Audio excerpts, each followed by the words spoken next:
Aim for safe enough to try over consensus. Building consensus could be really easy just by overpowering everyone in the meeting through authority or hierarchy.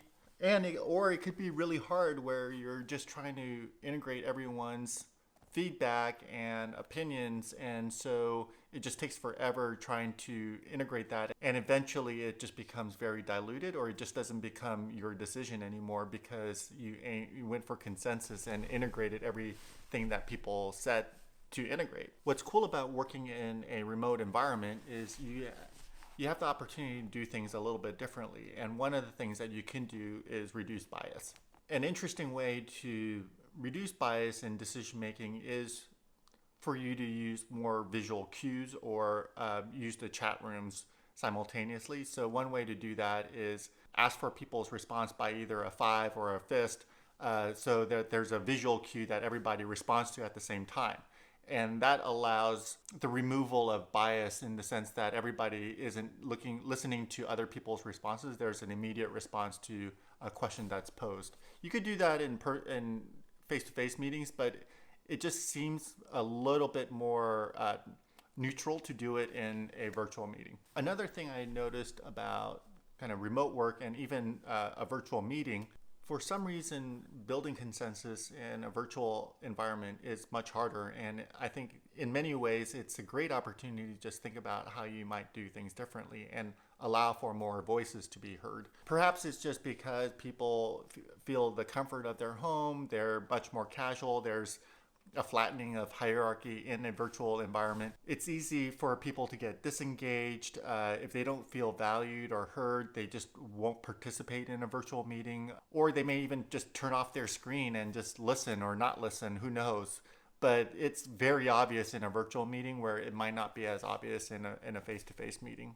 We are in a really unique place right now where with school closures, shelter in place, and the coronavirus, everyone is forced to work remotely right now, and actually everyone's very accepting of all of the imperfections that people are experiencing, like just not knowing how to use a Zoom meeting, or not being familiar with Slack, or not being familiar with sharing and collaborating on Google Docs. These are all things that many people are just encountering for the first time, or simply just not having enough bandwidth to handle video and chat and all of the online tools that you actually need these days. Another thing to remember is right now, no one has the right answer. This is the first time all of us are experiencing something like this in our life. Information is coming to us at a very fast rate, and these are massive decisions that we're having to make that often impact our whole team or a whole community.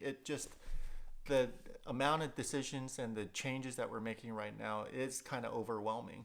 And this is why it's so essential that we don't fall into the trap of consensus building. So in a time of this kind of uncertainty, it's really essential that we move away from consensus building and we really focus on the types of decisions that need to be made, and be really clear with our teams what kinds of decisions need to be made. And so there are 5 types of decisions that I often talk about. So the first one is tell, and that's obvious, where I made a decision. I'm just telling you what decisions I made so that you can make informed decisions yourself based on that. The second kind of decision is consult, and this is where I'm seeking advice from the group. I'm actually getting consultation from the group, but ultimately I still need to make a decision. And so I'm not going to integrate all of your advice, but I'm actually just consulting you. And then from there, I'm going to try to make a more informed decision. I would say agree is more like the consensus piece. And this is the one that, I think is tough, but sometimes you do need to use consensus.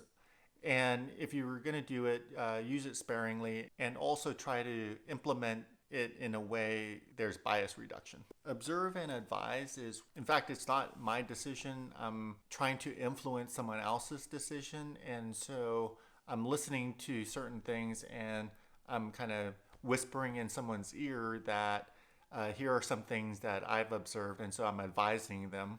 And oftentimes in this scenario, I'm pretty explicit about it. I'm just like, hey, I want you to make this decision, but I want to help you think about some other things that your decision might impact, just because you don't have that context, or you might not have that experience. And so I'm providing you with some expertise, and I'm pretty open about that. And then the last thing is just to delegate. And delegate just means that like you decided you don't want to make the decision and you're going to hand that off to somebody else so that they can make the decision in an autonomous fashion. So the whole point of these tips are so that you can actually make decisions faster, try new things, experiment, get data back, and learn from that. That's why I'm pushing you not to focus on consensus building, but actually aim for safe enough to try. This is Anthony Kim. Like I always say, don't compare your insides with other people's outsides. Peace.